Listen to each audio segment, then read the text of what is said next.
Welcome to this session. This is a session on entrepreneurship development. We are talking about the human resource management aspect of entrepreneurship development. And in one of our prior episodes, we had introduced the different variables that define or describe human behavior.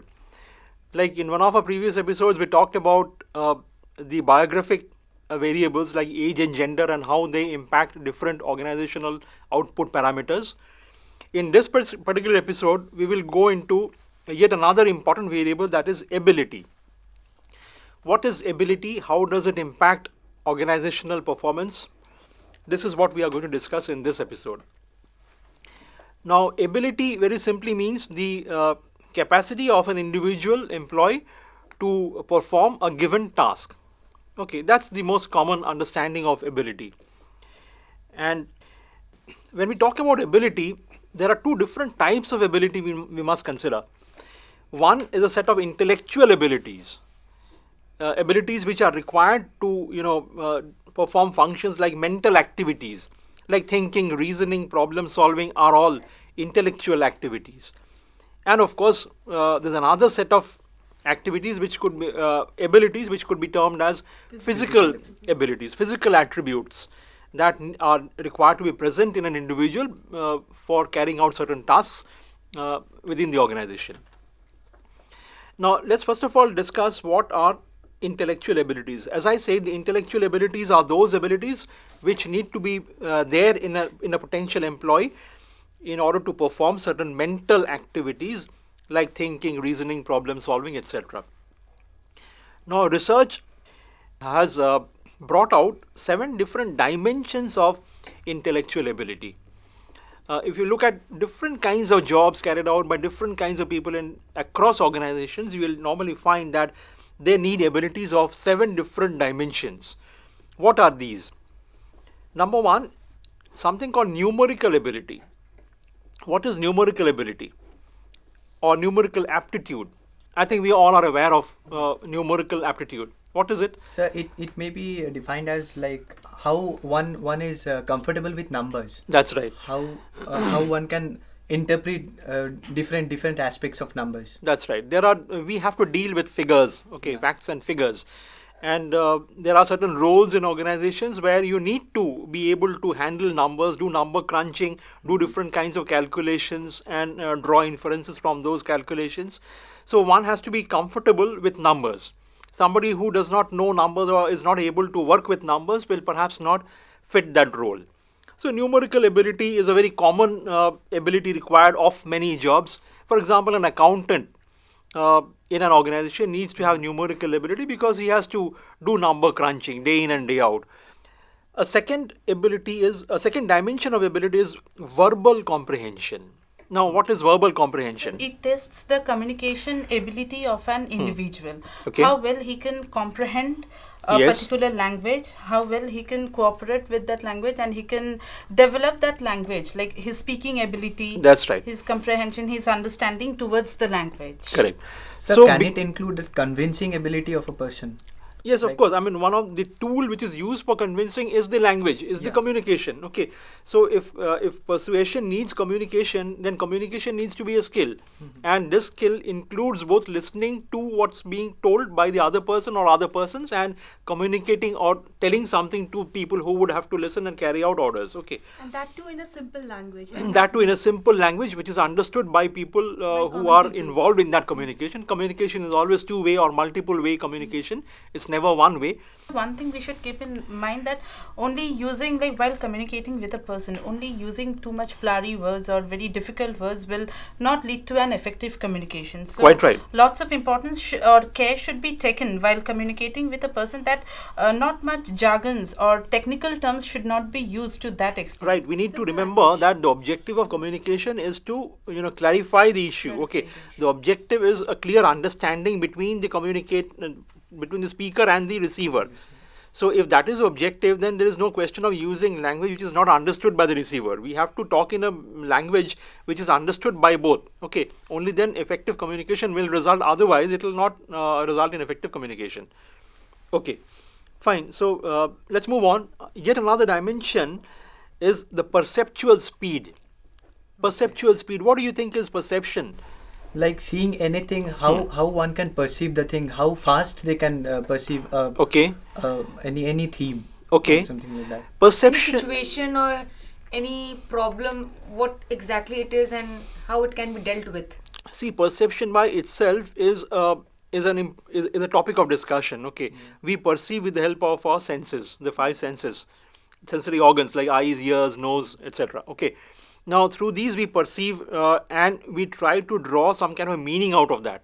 We do interpretation of the stimuli that we receive with the help of our sensory organs, and then we make an interpretation of that in order to stay in control over the environment or the situation around us. So perception is very important, especially if you are working in a scenario where there are lots of uncertainties, lots of consequences and implications of your actions. You need to be able to perceive what could be the implication of a certain course of action. So perception is important. But say it varies from person to person. It will right? obviously vary from role to role, person to person. It will vary, but then one needs to have a certain amount of perceptual skill. Given a stimulus, one needs to be able to derive some meaning out of that. That is what perception is. Although it might differ from what you perceive from the same situation as she perceives from it. Okay, to that extent, perception is individualistic. But the fact remains that we have to draw interpretation, draw meaning from what is being, thrown at us by way of stimuli. Okay, so that's another kind of skill, another set of skills required. Okay, there's something called inductive reasoning. What do you think is inductive reasoning? Like, sir, it enables a person to draw out or to test the patterns or trends which have been going through a particular period of time. Okay, well said. Now we have to reason out. Especially if you are in a supervisory role, you will have to detect trends and patterns and historical scheme of things, from which you have to project for the future. You have to extrapolate, you have to draw conclusions, and all those things can happen only if you are able to trace some kind of a pattern or a trend from historical results, historical databases. Okay, that is inductive reasoning. While you are unable to say what exactly led to this, or what are the reasons behind what's going to happen or what is happening right now, but it is important to be able to see the present happenings from the past trends. That is inductive reasoning. So it's mainly used in forecasting techniques like Very sales. good. Like in forecasting, yeah, if you are in a sales position, then you need to forecast. Okay, and if you want to forecast, all market planners need to forecast. And for forecasting, you obviously need a lot of inductive reasoning, because you look at what has happened in the past, and from the past you want to forecast what is going to happen in the future. So inductive reasoning is very, very important for a supervisory role, for any planning role. Okay, deductive reasoning. So this is more, it's something like inductive, but it is more logical reasoning compared to inductive reasoning, Okay, where we draw conclusions using logics. that's right. It is somewhat different from inductive reasoning in the sense that in inductive reasoning we were not too sure about what are the underlying reasons behind what is happening or what would happen.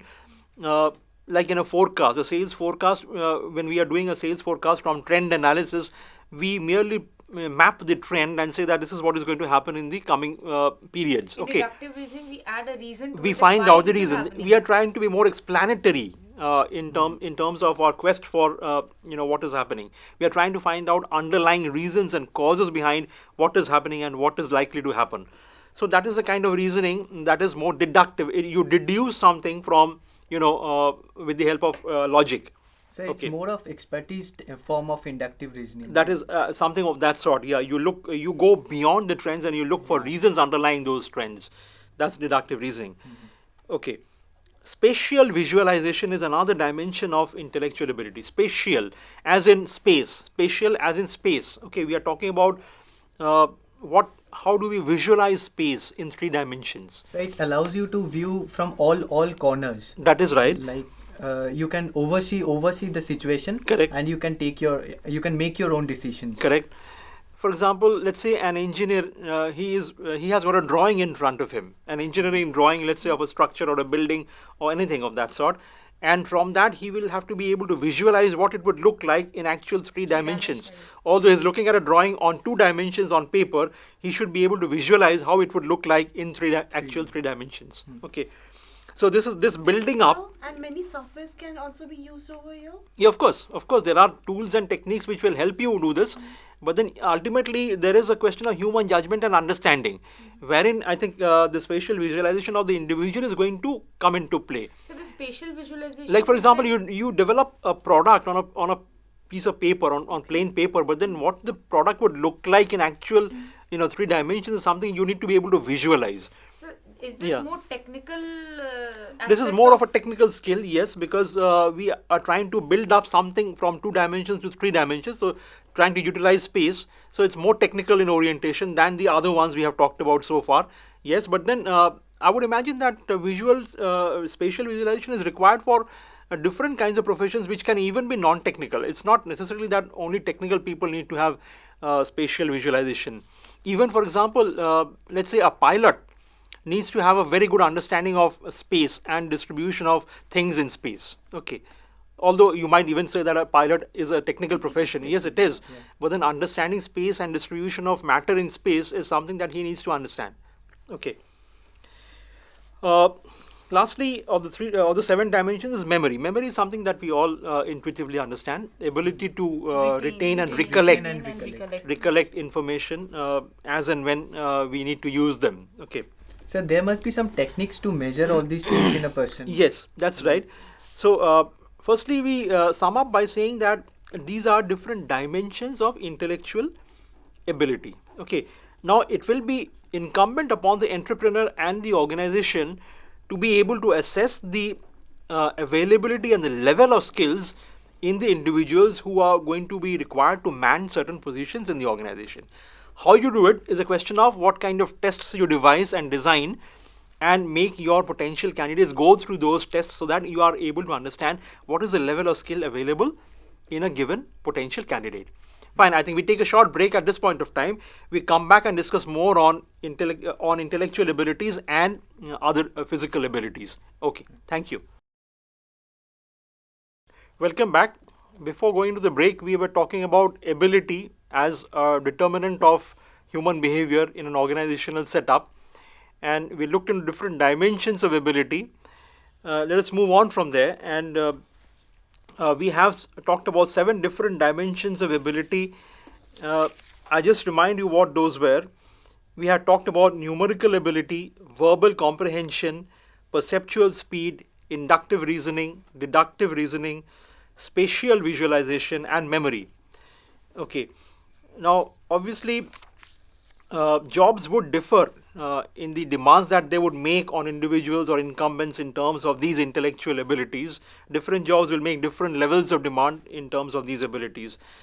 But one thing can be safely said that the more complex a job is in terms of information processing needs, the more will be the general intelligence level required and the verbal abilities required of the incumbent who will carry out that job.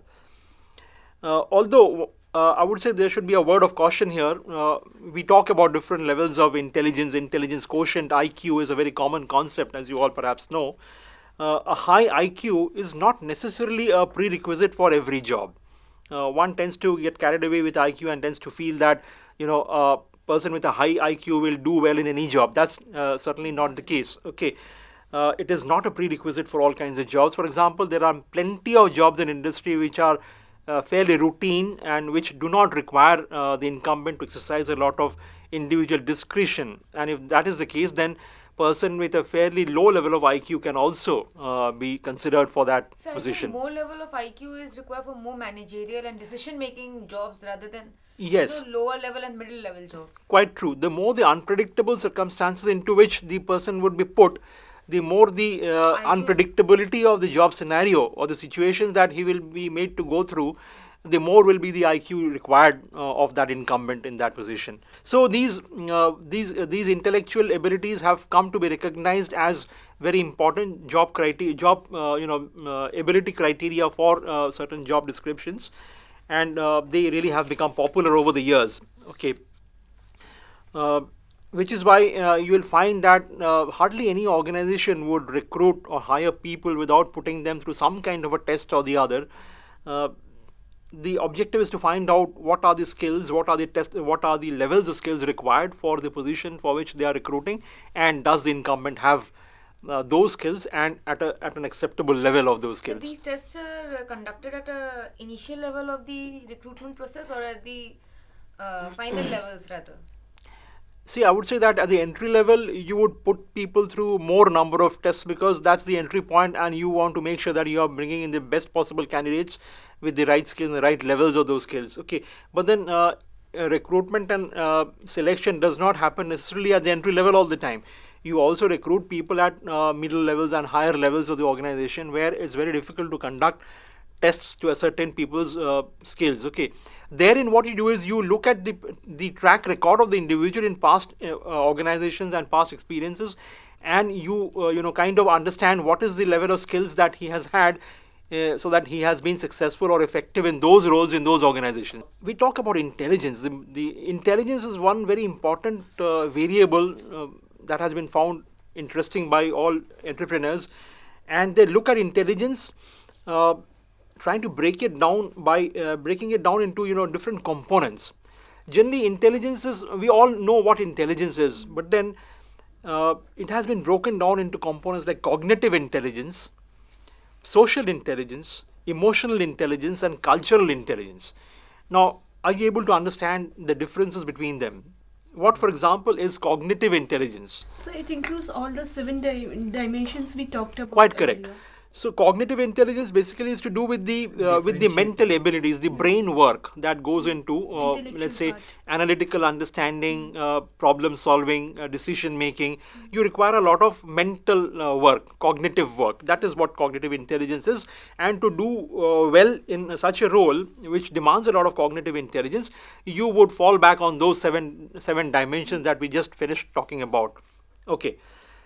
How about social intelligence? What is social So intelligence? how well you relate to others is all Yeah. about social. That is right. I mean, in an organization, there are people all around you. Okay, there are people above you, people at your own level, people below your level, and you will have to interact. You have to socialize also with them. How well you relate to others, how effectively you relate to others, how effectively you get work done with the help of others determines your level of social intelligence. So can we say like a good team man has Yes, of higher course. social intelligence? Absolutely. I mean, organization is all about teamwork. If that is so, then team leaders and team members need to have a high degree of social intelligence apart from cognitive intelligence. Okay. Fine. So, social intelligence is something that we finished talking about. And let's move on to something called emotional intelligence. What is emotional intelligence? So it determines how emotionally strong you are. Good. Like how you can tolerate Handle the all such situations. obstructions, emotional obstructions. Right. rather. One has to remember that an organization is a place where an individual employee spends a substantial part of the day, of his productive day. Okay, and therefore, if he's spending, let's say, 8 to 9 hours in an organization, it is bound to is one place where he's going to bring out his emotions as well. He cannot insulate himself in an organization. He cannot, he can never say that I will not bring my emotions to come into play at the He workplace. becomes emotionally attached to his colleagues and He juniors has and to bring out seniors. emotions. He will have to emotionally relate to colleagues and people in the organization, and he will have to manage emotions at the same time. Okay, like so emotional intelligence would deal with a person's ability to identify and understand and manage emotions at the workplace. Okay, So that's why like IQ, EQ also comes into an action. that's right. Emotional quotient is also, that's in fact an emerging field of research now. Emotional intelligence is being worked on by several researchers, and they're trying to find out what leads to the success of some people in organizations where, whereas some people do not succeed in spite of the fact that they have a lot of cognitive intelligence. Okay.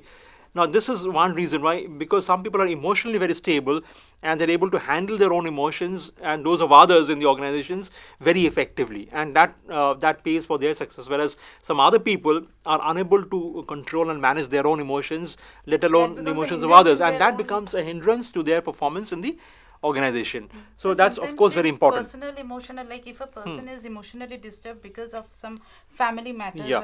or because of some Correct. personal matter, then he might be like he might not concentrate in his work. So Correct. at that time he should be strong enough to handle that situation. That is right. At the workplace, Yeah. because he should not bring those emotions, those family emotions Correct. in his workplace. So at that in the workplace he should be emotionally, he is required to be emotionally strong to handle that Right. situation. As much as he needs to be in control of the emotions pertaining to his personal life, he also needs to we also need to understand that emotions can be generated in the workplace itself. Okay, the work itself, the nature of the work itself can also lead to stress, and that can lead to a variety of emotions. Okay, now one has to be able to understand and handle those emotions which are workplace related emotions also. Okay, not necessarily personal life emotions. So one has to look at emotions holistically, not only the ones which are generated from his own personal family life, but also from the workplace where he is working. Okay. Fine, and we talk about something else called cultural intelligence. What do you think could this be? Cultural intelligence? So it's like how you maintain your culture at the same time you oppose that that is not according to your own culture. So Okay? getting adapted to the culture of the organization. Every organization has its own culture. Okay. So getting adapted to that culture and getting changes in you in the working habits. Right, understand. We have to adapt to different cultures. Different organizations have different cultures.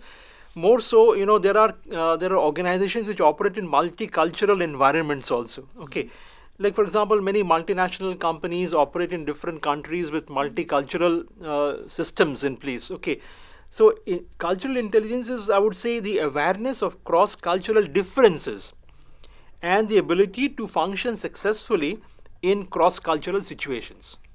You may have to work with colleagues and customers and suppliers and distributors who come from different cultures, and how well you understand the differences between your culture and their cultures, and how well or how effectively you adapt to those cultural differences and yet get your work done. Okay, so this cultural adaptation is what we are referring to as cultural intelligence. Very, very, very interesting and important from the point of view of multinational corporations, as I say, because they operate in multicultural societies. Okay. So then what's the basic difference between social and cultural? In social you are relating to others, in cultural also you are relating Yeah, right. to others. The difference is subtle in the sense that in a social intelligence, when we talk about social intelligence, we are talking about your ability to get along with others who are not necessarily different in terms of culture from you. But they Culturally, might be, they might be of the same culture that you belong to. Okay, let's say within an organization that operates in our own country, where all people are very similar to me, who come from the same Indian culture, let's say even the same Bengal culture. Okay, culturally we are not very different, but then we need to adjust to each other socially. Okay, there are social class differences, there are other differences apart from culture which we need to adjust and be effective. Okay. So I think not only the work related problems, but other than that. Yeah, even That outside includes work. Yeah, social absolutely. Culture, but the social intelligence, but cultural intelligence is like only work related, I suppose. No, I mean, whatever we are discussing here is work related, right? Okay. So cultural differences have a reflection on work because your work takes you to different cultures also. I mean, the expanse of your work might take you to different cultures, and when you will have to think about not only making adjustments for the social differences, but also the cultural differences that come along with it it. extends Okay. beyond social. It goes intelligence. beyond the social adjustability and goes into a different cultural adjustment. But then when we talk about social adjustment, we talk about, let's say, within the same cultural setup, there are differences between people in the same society. Okay, and the adjustments that we have to make in order to get along with those people who are from the same culture but different socially. So a person getting posted to some other region Yeah, of course. will include cultural intelligence. Yeah, rather than absolutely. social. So really, it's really a mix of all these that we are talking about when we talk about intelligence. Not merely the ability to solve problems. It's also the ability to get along with people, ability to understand differences between you and other people around you, ability to adjust to those differences and still get work done out of those people and be productive for the remain organization. emotionally stable. Emotionally stable as well. That's right. So this is what we are referring to as intelligence as a matrix, I would say. And obviously you can understand the implications of such intelligence in your on your work and on your workplace. So entrepreneurs naturally are interested in understanding the intelligence levels of employees who are going to be the most important asset for the entrepreneur in the organization.